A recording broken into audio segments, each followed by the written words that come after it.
Okay, so this is the Doors.net software for Cambridge Housing and Manning Apartments.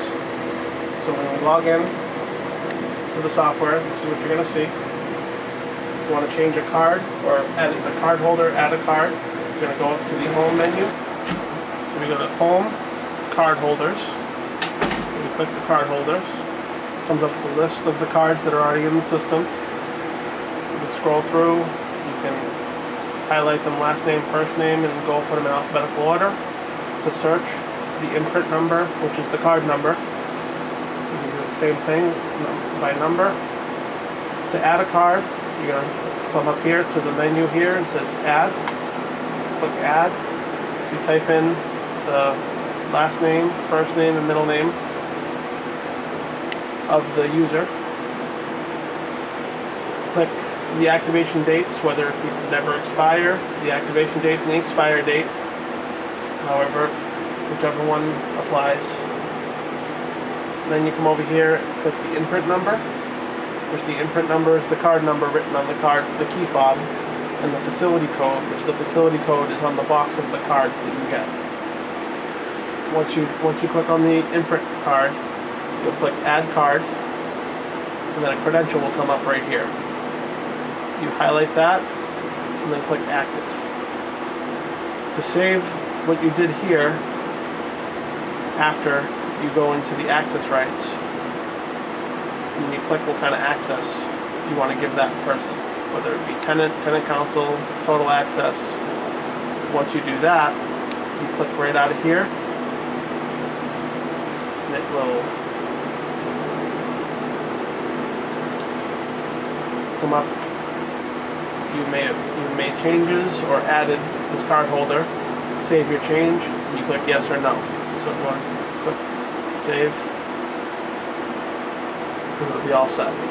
Then you can test the card. The card will work. From there, you want to set up. If you want to change the access groups, go to Access Groups under the Home menu, and on the list on the left-hand side, you'll have a list of all your access groups. On the right-hand side, on the top, you'll have all your controllers, all your doors in the system. And then on the bottom right will be all your time schedules, which we'll go over later. The time schedules are the time in which you want the door to be accessible to the user.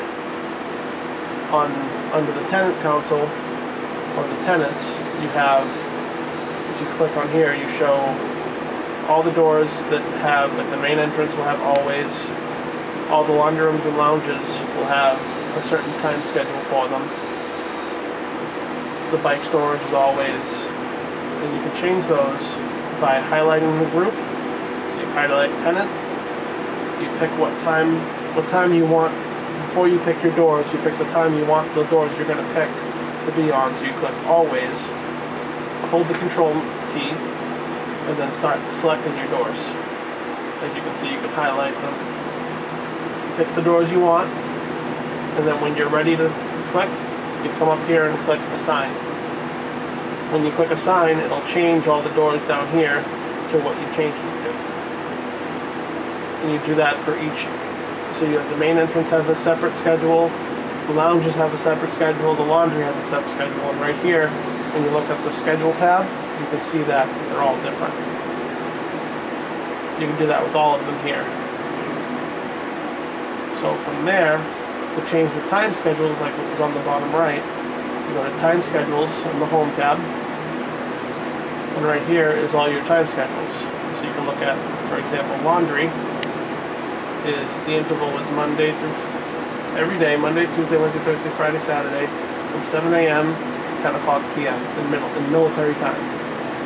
If you wanted to change that, you can change that right here. Right click, expand the interval, you can change it to whatever time you want it. Start time, end time, you can change the days of the weeks by unchecking them or checking them. And then holiday type, you guys aren't using it this site. So once you have it all set up and you make your changes, you click the save icon at the top and it'll save and change it. When you do make the changes, you always want to click download all, which will